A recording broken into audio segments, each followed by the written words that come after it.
경기도 외곽의 작은 도시. 산들바람이 부는 가을이었다. 어느 소도시의 배달앱 리뷰 게시판에서 조용하고 기이한 일이 시작된 것은 그해 9월의 마지막 주였다.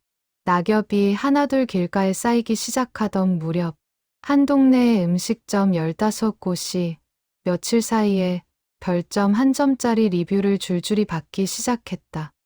처음에는 아무도 몰랐다. 하나의 리뷰가 달렸을 때는 그저 까다로운 손님이 남긴 것이라 여겼다. 2개째가 달렸을 때도 고개를 갸우뚱할 뿐이었다. 하지만 사흘째, 4번째, 5번째 리뷰가 같은 패턴으로 달리자 동네 식당 사장들 사이에 수군거림이 번지기 시작했다. 리뷰의 내용은 하나같이 낯설고 이상했다. 국물의 감칠맛은 있으나 제철 재료 사용이 의심스럽다.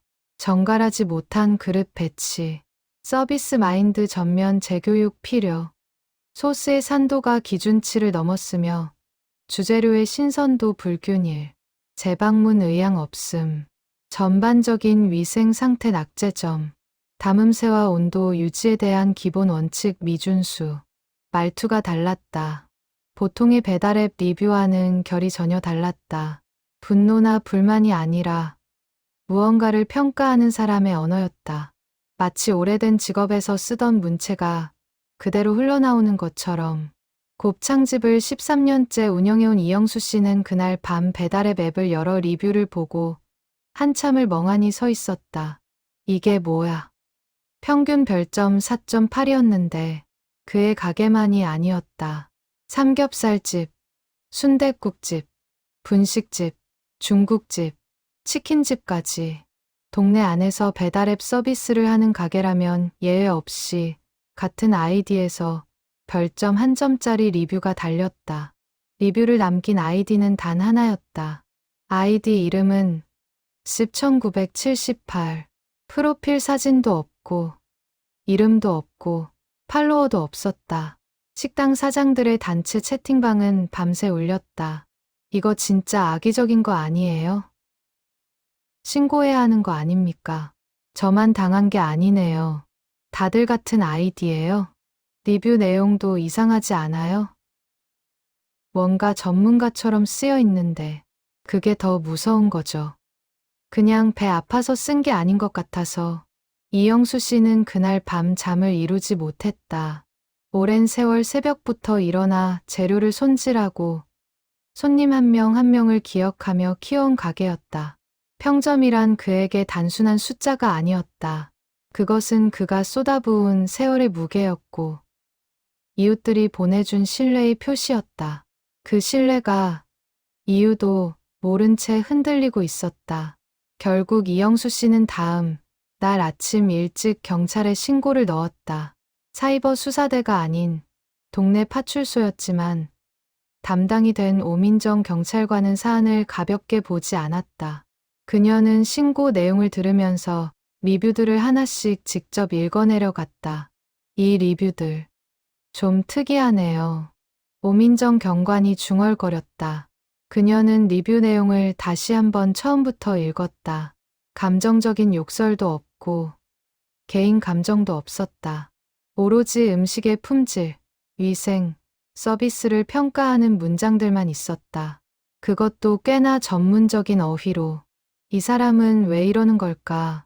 경관의 마음속에 범죄자에 대한 경계보다 먼저 의문이 자리를 잡았다. IP 추적은 예상보다 빠르게 진행되었다. 배달앱 측에서도 집단 민원이 들어오자 협조를 아끼지 않았다. 이틀 후 오민정 경관의 손에는 하나의 주소가 쥐어졌다. 경기도 외곽 오래된 아파트 단지 706동 204호. 오민정 경관은 메모지를 접으며 눈을 가늘게 떴다. 신고자들이 상상하던 범인은 어떤 모습이었을까? 앙심을 품은 경쟁 업체 주인. 식당에서 무례한 대우를 받은 손님? 아니면 단순히 남을 해치는 것에서 즐거움을 찾는 누군가? 그 어떤 상상도 실제를 따라잡지 못했다. 오민정 경관이 706동 엘리베이터를 타고 2층에 내렸을 때 복도에서 꽃향기가 났다. 아파트 복도는 오래되고 낡았지만 204호 앞만큼은 달랐다. 문 옆 작은 화분 3개가 가지런히 놓여 있었고 그 위에는 제철 들국화가 피어 있었다. 문패는 없었지만 문 앞 작은 코르크 보드에는 메모지 하나가 붙어 있었다. 오늘 반찬 시금치나물, 감자조림, 된장국.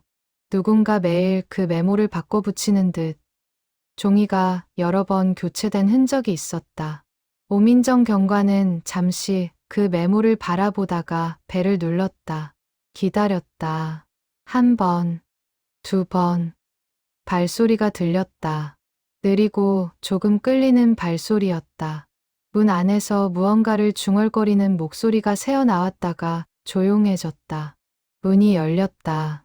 문 앞에 선 사람은 허리가 약간 굽은 백발의 노인이었다.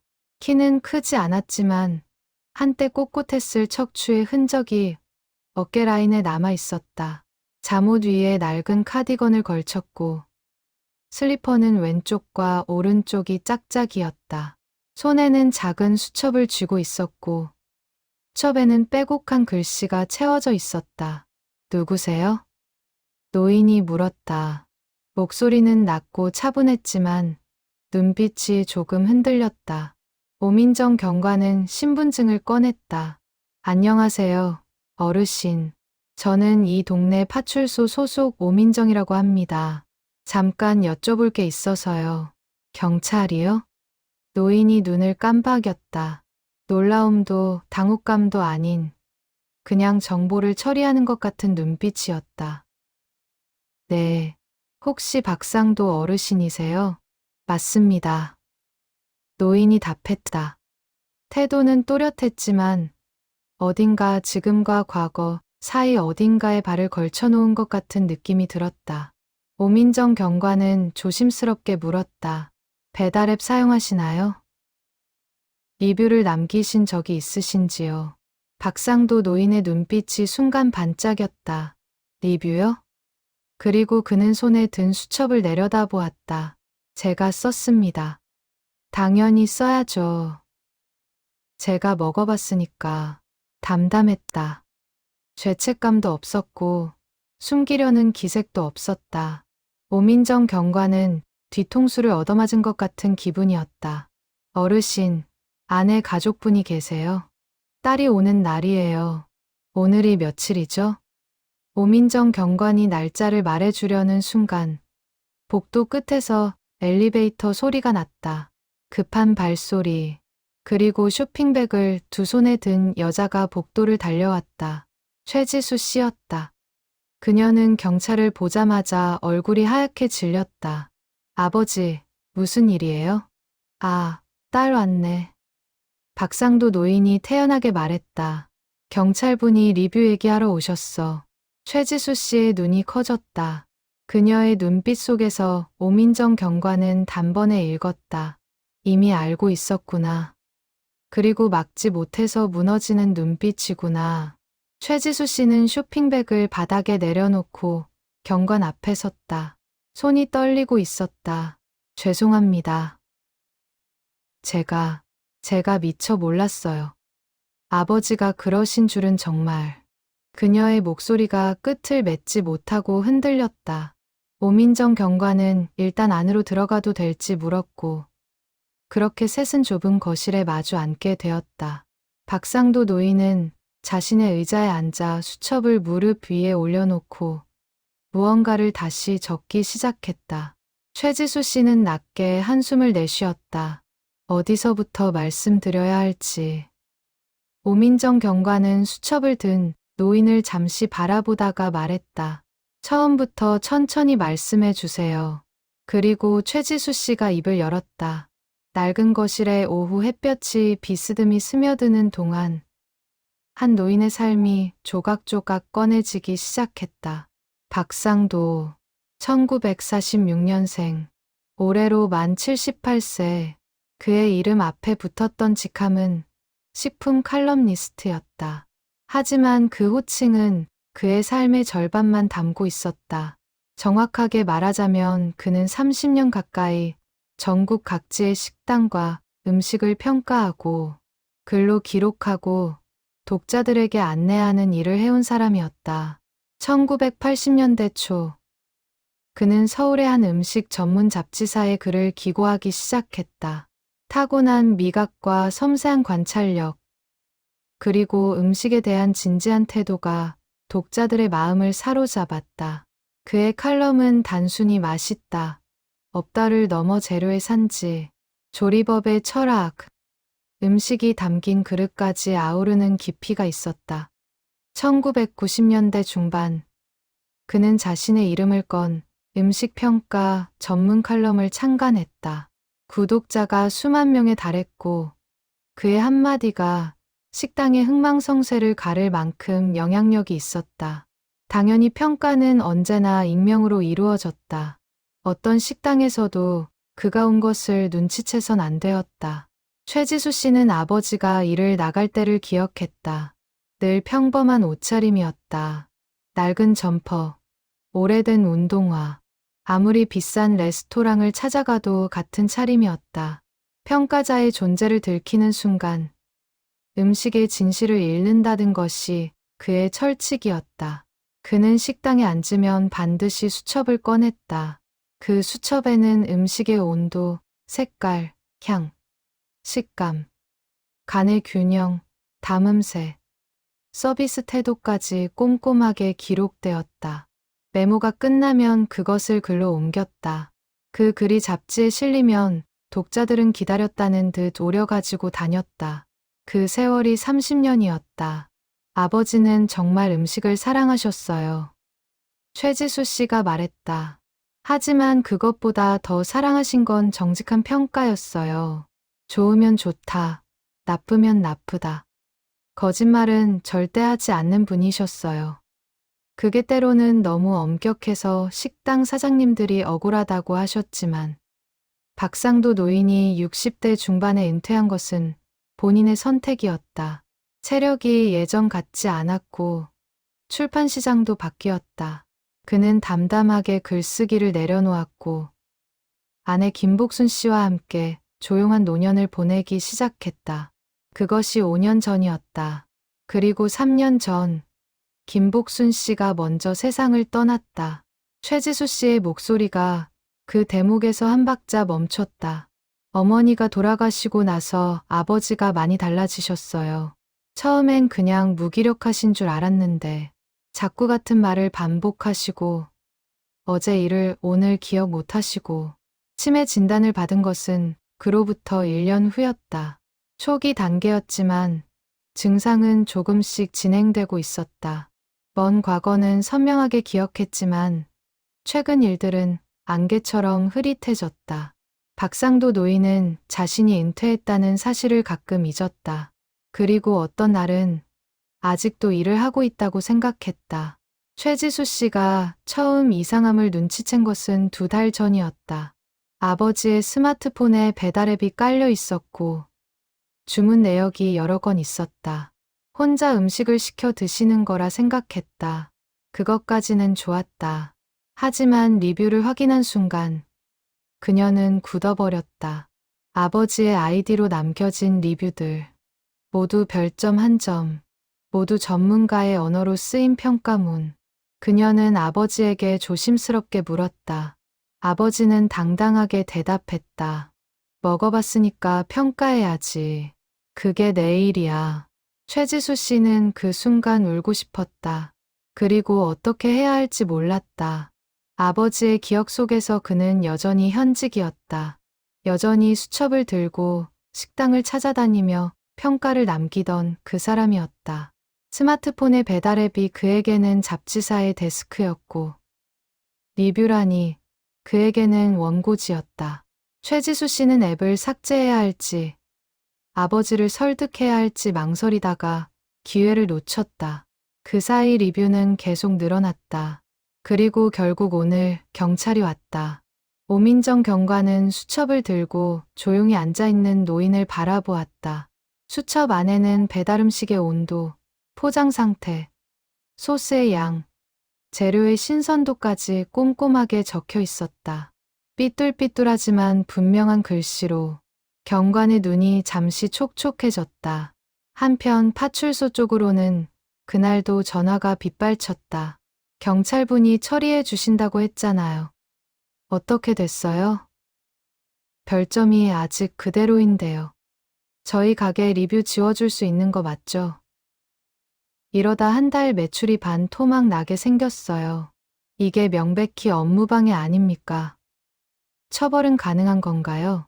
오민정 경관은 그 전화들을 받으며 조금씩 무거워졌다. 식당 사장들의 분노는 정당했다. 이유 없이, 아무 맥락도 없이 가게가 망가지는 기분.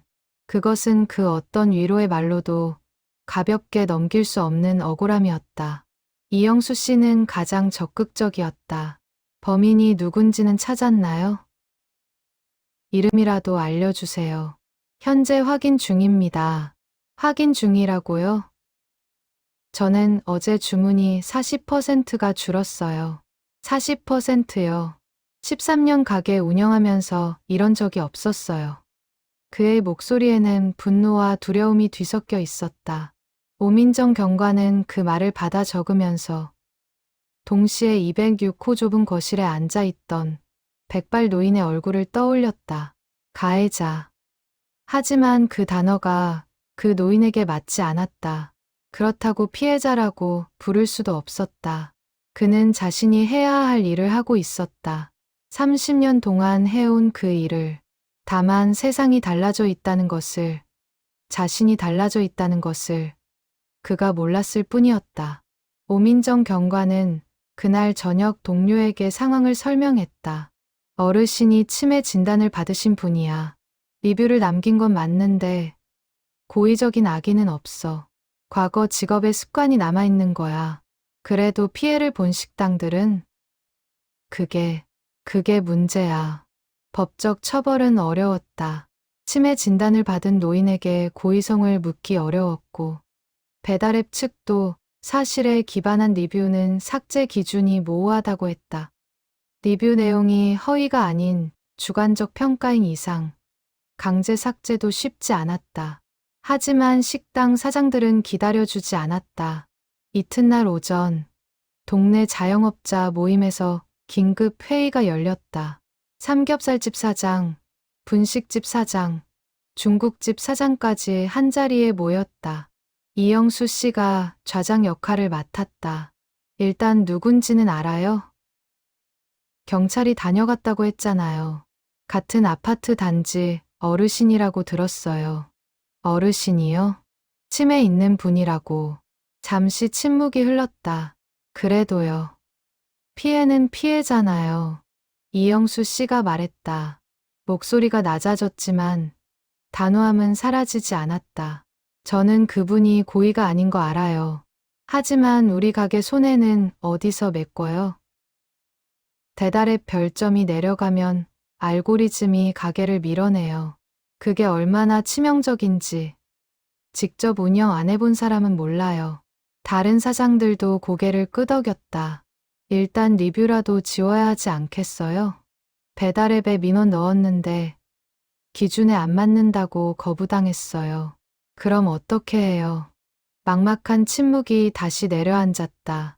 그때 분식집을 운영하는 임선화 씨가 조용히 입을 열었다. 그 어르신, 가족이 있대요? 딸이 있다더라고요. 그 딸분을 한번 만나봐야 하지 않을까요?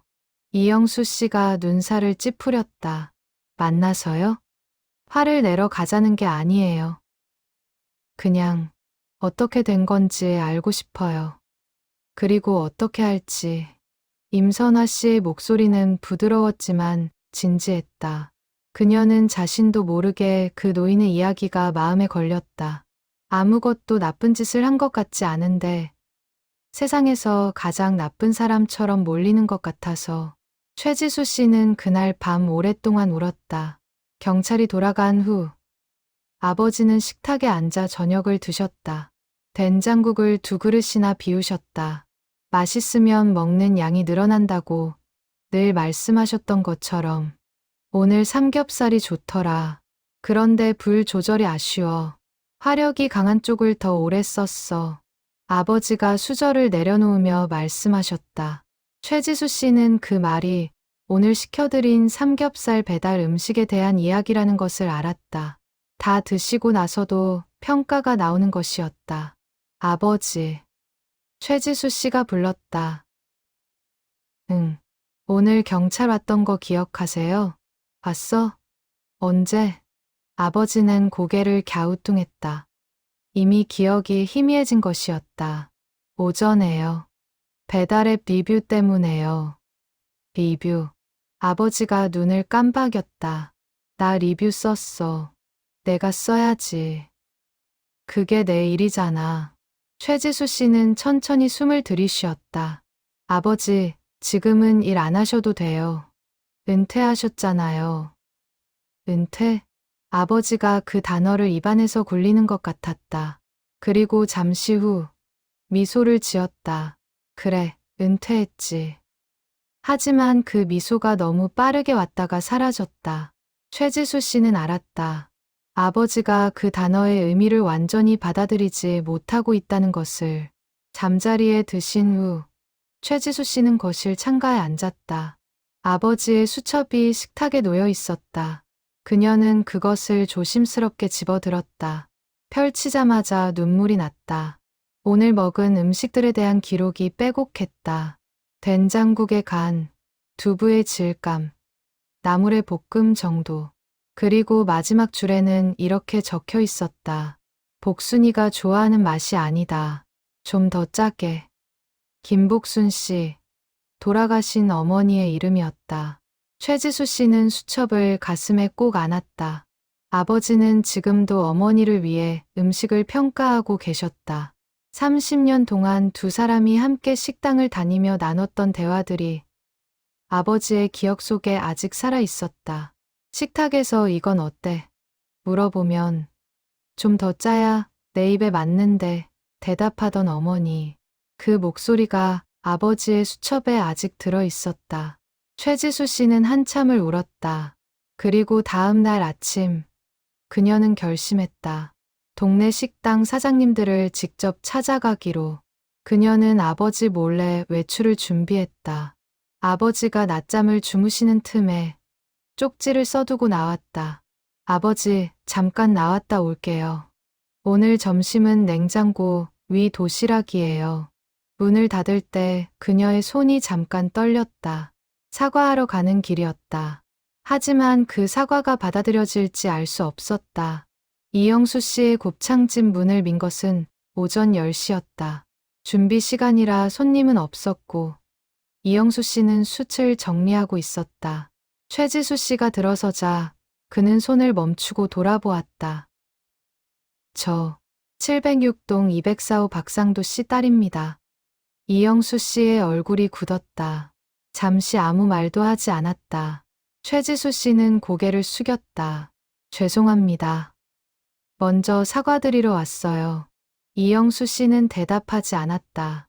그녀가 고개를 들었을 때 그의 눈에 복잡한 감정이 오가고 있었다. 앉으세요. 그가 말했다. 테이블에 마주 앉은 두 사람 사이에 한동안 침묵이 흘렀다. 최지수 씨가 먼저 아버지의 이야기를 꺼냈다. 처음부터 끝까지. 30년의 칼럼, 어머니의 죽음, 치매 진단, 그리고 배달앱 리뷰까지. 이영수 씨는 팔짱을 낀 채 듣기만 했다. 최지수 씨의 목소리가 흔들렸다. 아버지는 정말 나쁜 의도가 없으셨어요. 그게 아버지가 평생 해온 일이었고 지금도 그걸 하고 있다고 생각하시는 거예요. 그리고 수첩에는 그녀는 잠깐 멈췄다. 어머니한테 맛이 어떤지 보고하는 내용이 적혀 있었어요. 3년 전에 돌아가셨는데. 이영수 씨가 팔짱을 풀었다. 그는 천장을 한번 쳐다보다가 숯 집게를 테이블에 내려놓았다. 우리 어머니가 알츠하이머셨어요. 최지수 씨가 고개를 들었다. 10년 전에요. 가게를 막 시작할 때였어요. 어머니가 처음에는 와서 드시곤 하셨는데 어느 날부터 오셔서 처음 오는 식당이라고 하시는 거야. 내 가게를 내가 차린 거. 이영수 씨의 목소리가 조금 낮아졌다. 그 기분을 알아요. 기억에서 지워지는 기분. 두 사람 사이에 다시 침묵이 내려앉았다. 이번에는 아까와 다른 침묵이었다. 리뷰는 어떻게 되는 거예요? 이영수 씨가 물었다. 배달앱에 사정 설명하고 삭제 요청 다시 드릴 거예요. 안 되면 제가 직접 긍정 리뷰를 올려서 묻힐 수 있도록 할게요. 그리고 다른 사장님들께도 다 찾아뵐게요. 이영수 씨는 잠시 생각하더니 말했다. 곱창집 리뷰에 뭐라고 쓰셨어요? 아버님이. 혹시 기억하세요? 캡처해뒀어요. 그는 스마트폰을 꺼내 화면을 내밀었다. 특유의 잡내를 거의 잡은 것은 칭찬할 만하나 양념이 재료의 개성을 죽이는 편. 화력의 타이밍을 다시 볼 것. 그러나 재료 자체는 신선하며 이 가격대에서는 성실한 선택. 이영수 씨가 핸드폰을 다시 집어넣었다. 별점 한 점이에요. 그런데 그는 픽 웃었다. 맞는 말이야. 양념을 좀 줄여야 한다는 거 나도 알아요. 계속 신경 쓰던 부분이었는데 이영수 씨는 그날 저녁 오래 생각했다. 가게 문을 닫고 혼자 테이블에 앉아 스마트폰을 들여다보았다. 리뷰를 다시 읽었다. 별점 한 점. 하지만 내용은 그는 솔직하게 인정할 수밖에 없었다. 그 노인이 쓴 평가는 진짜였다. 양념이 재료를 죽인다. 화력의 타이밍, 재료의 신선도는 인정한다. 이영수 씨는 오랫동안 요리를 해왔다. 자기 음식에 대한 자부심도 있었다. 하지만 요리를 하다 보면 스스로 알면서도 바꾸지 못하는 부분들이 생긴다. 손님들이 익숙해해서 아니면 바꾸기 귀찮아서 또는 그냥 오랫동안 그렇게 해왔기 때문에 그 노인은 바로 그 지점을 짚어냈다. 이영수 씨는 다음 날 아침 일찍 양념 비율을 조정했다. 단골 손님 몇 명이 점심에 왔다가 고개를 갸우뚱했다. 오늘 맛이 다른데요? 약간 바꿔봤어요. 더 좋아요. 재료 맛이 살아있어. 이영수 씨는 그 말을 들으면서 박상도 노인이 적은 문장을 다시 떠올렸다. 재료의 개성을 죽이는 편. 그 노인은 틀리지 않았다. 이영수 씨는 자영업자 단체 채팅방에 긴 메시지를 올렸다. 오늘 리뷰 쓰신 분 딸이 찾아왔어요. 다 사정을 들었습니다. 오해는 풀었어요. 리뷰 삭제는 진행 중이고 딸분이 각 가게를 다 찾아다니실 것 같아요. 저는 솔직히 그 리뷰 내용이 아예 틀린 말은 아니었어요. 화나고 억울했는데 다시 읽어보니 맞는 말이더라고요. 채팅방이 조용해졌다. 잠시 후 임선화 씨가 답했다. 저도 딸분 만났어요.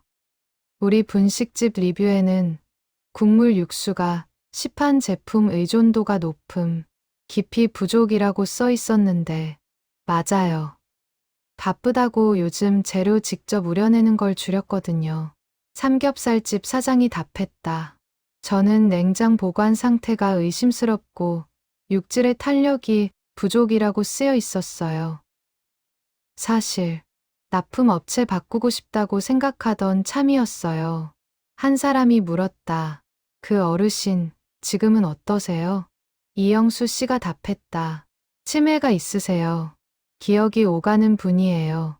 지금도 현직이라고 생각하신대요. 잠시 침묵이 흘렀다. 그럼 그분 평가가 진짜 평가인 거네요. 접대도 없고 사전 정보도 없고 그냥 배달 음식 받아서 드신 그대로. 이영수 씨가 웃으며 답했다. 맞아요. 아이러니하게도 최지수 씨가 동네 식당들을 모두 찾아다니는데 사흘이 걸렸다. 어떤 사장은 문을 잠깐 보고만 닫았다. 어떤 사장은 차를 내오며 오랫동안 이야기를 들었다. 어떤 사장은 별말 없이 고개를 끄덕이고 돌아서서 다시 일을 시작했다. 모두가 다 같은 방식으로 받아들이진 않았다. 그래도 괜찮았다. 최지수 씨는 사과를 강요하지 않았고 이해를 구할 뿐이었다. 사흘째 저녁 집에 돌아온 그녀는 아버지가 거실에 앉아 수첩을 쓰고 있는 것을 보았다. 오늘 뭐 드셨어요? 갈비탕. 내가 갖다 줬잖아. 맛있었어요? 뼈에서 우려낸 거긴 한데 시간이 좀 부족했어. 두어 시간만 더 끓였으면 더 좋았을 텐데. 최지수 씨는 그 말을 들으며 미소를 지었다. 사실 그 갈비탕은 근처 국밥집에서 사온 것이었다.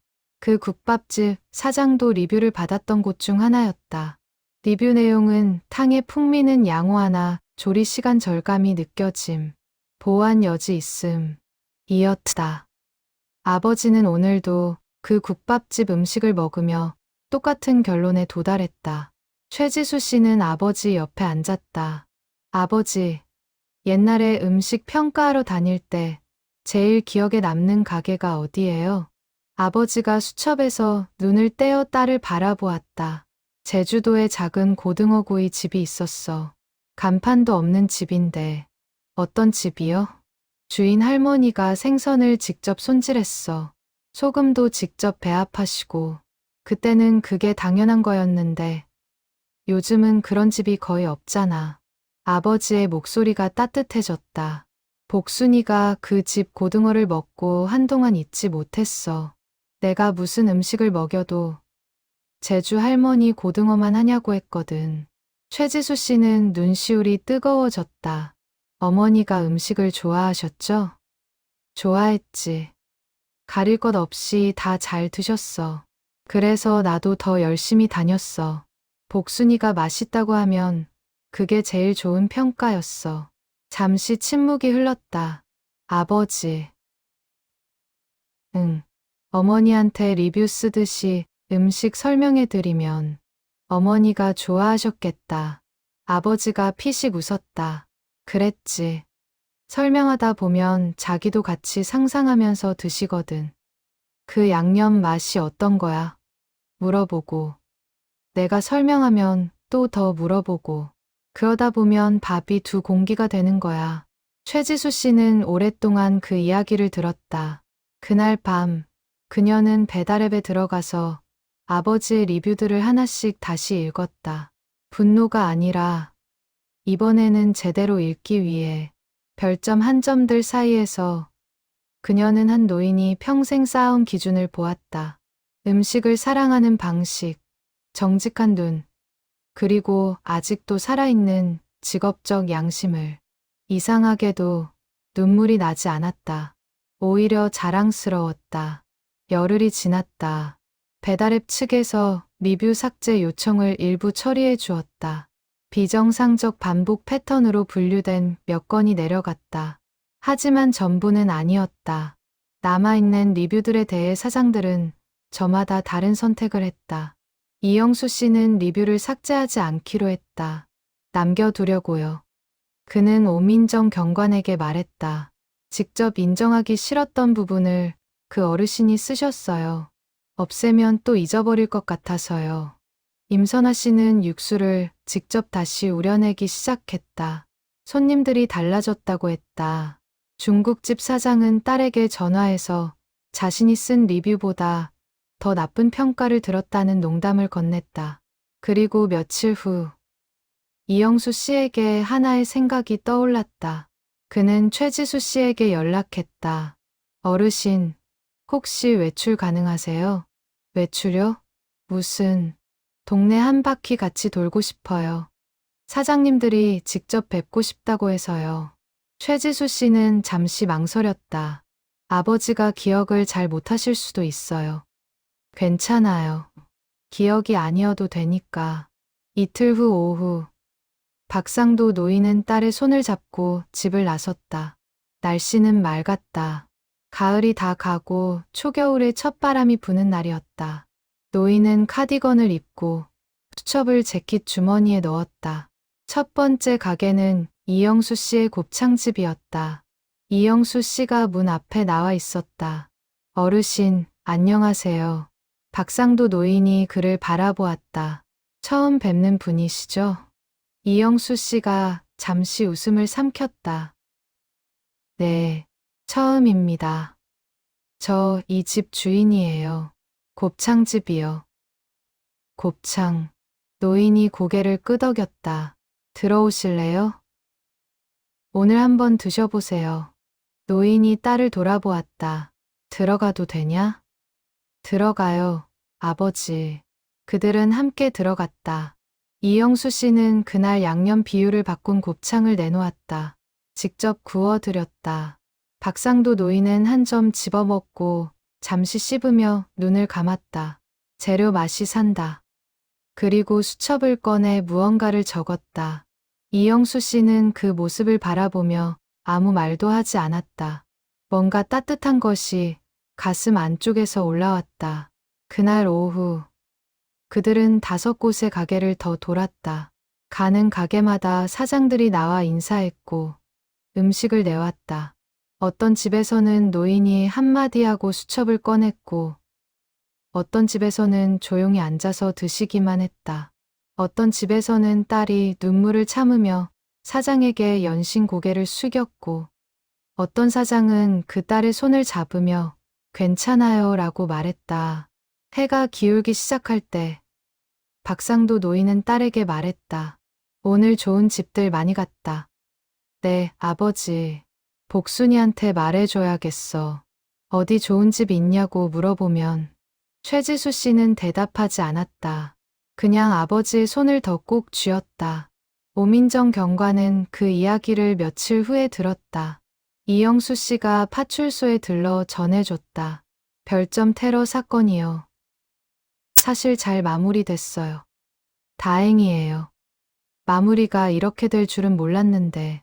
이영수 씨가 잠깐 웃었다. 우리가 화났던 건 당연한 거였어요. 근데 그 어르신 리뷰가 진짜였어요. 저는 오히려 그분한테 고마운 마음이 생겼어요. 이상하게 들리겠지만 오민정 경관은 고개를 끄덕였다. 이상하지 않아요. 그녀는 퇴근 후 집에 오는 길에 배달앱을 열었다. 리뷰들을 스크롤했다. 별점 5점짜리들이 즐비했다. 맛있어요. 또 시킬게요. 사장님 최고예요. 그리고 어딘가 여전히 남아있는 박상도 노인의 리뷰 하나. 국물의 깊이가 아쉽다. 그러나 정성은 느껴진다.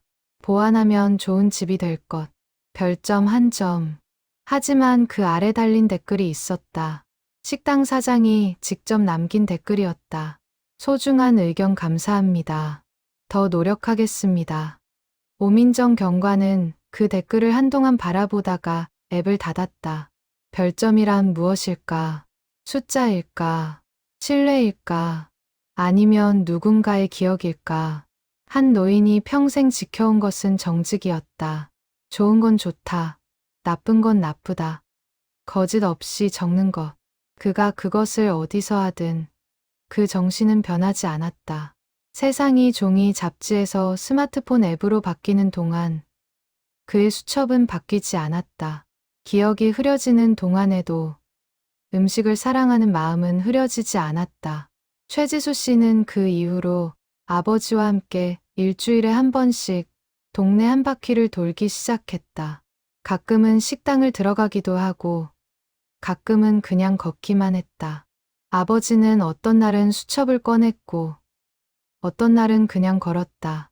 어떤 날은 어머니 이야기를 했고 어떤 날은 오늘 점심이 뭐냐고 물었다. 어떤 날은 딸을 보고 지수야라고 불렀고 어떤 날은 그냥 손만 잡았다. 그것으로 충분했다. 이영수 씨는 양념 비율을 조금 더 조정했다. 단골 손님들이 더 자주 오기 시작했다. 임선아 씨는 직접 우려낸 육수로 국물 맛이 달라졌다는 후기를 받았다.